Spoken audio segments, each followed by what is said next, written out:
Let's look at principle number 8, the principle of the fundamentality of rights. And you talk about the more fundamental right is the one which is necessary for the possibility of the other. Where there is a conflict, we should resolve in favor of the more fundamental right. What would be an example of that? Sure. So let's just take the criterion that was used by the Supreme Court again in Roe versus Wade. Remember, they present a rights conflict. They, first of all, talk about the right to privacy of the mother. A privacy right, by the way, is a liberty right, which the court understands very well. So, of course, they're saying, okay, the mother has a liberty right which is at stake, which is in question.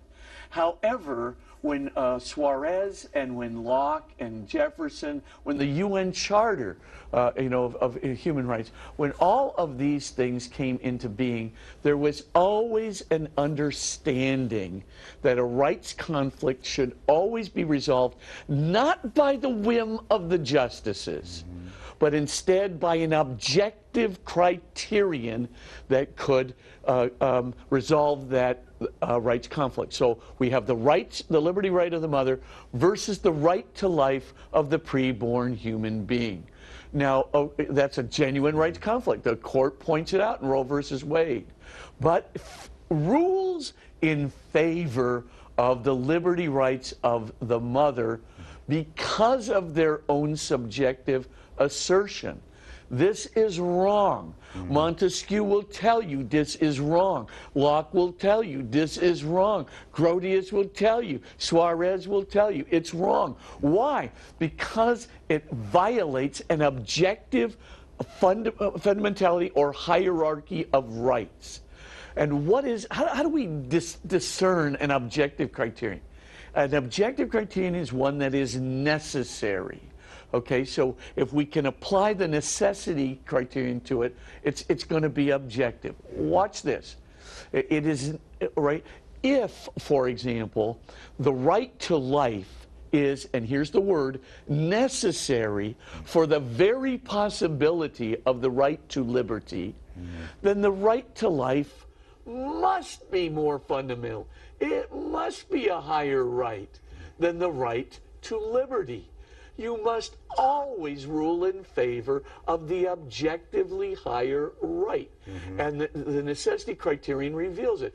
So, by the way, is the right to life necessary for the very possibility of the right to liberty? I'd say so.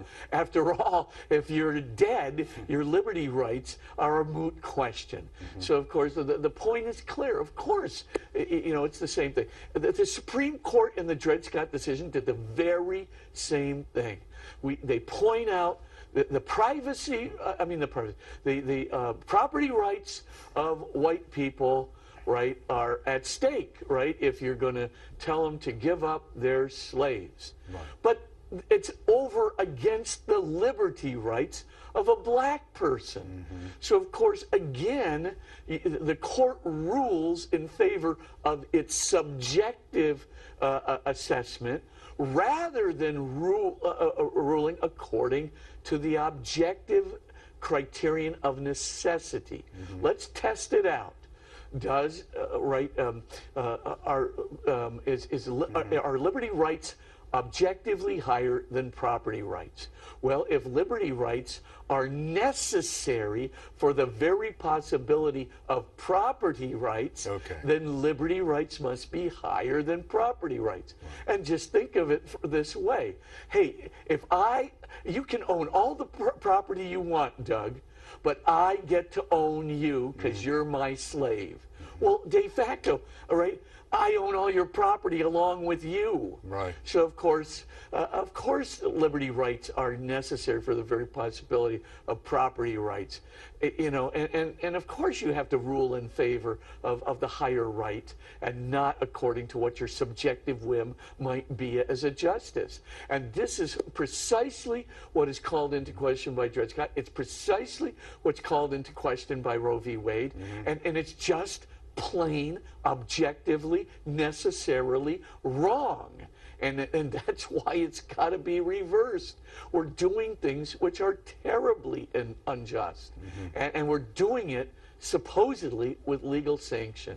Right. And so I won't stop talking about this Right. because it is unjust, Right. and it's like any other injustice. You say It's here, gotta be in the rectified. book, you say Suarez, Locke, and Jefferson do not attempt to justify the prioritization of rights in an explicitly formal way, yet they seem to assume that life precedes liberty and liberty precedes other natural rights. It's like you were saying, because it's self-evident. Yeah, it's self-evident from necessity. If one right is necessary for the possibility of the other, but not vice versa, the one which is necessary has to be the higher right, and you have to rule in favor of the higher right because that's the highest justice. Well, or if you want to put it the other way around, if you don't rule in favor of the highest right, then you are literally opening yourself to a much greater injustice. And of course, to take away somebody's liberty rights and enslave them is a much greater injustice than taking away somebody's property. And of course, killing somebody, right, is a much greater injustice, right, than violating their privacy. I mean, we don't have to apply the necessity criteria. We can already see the gravity of the injustice that already proclaims it from the yardarm. Right. Very good. Well, we'll be walking the plank or hanging from the yardarm.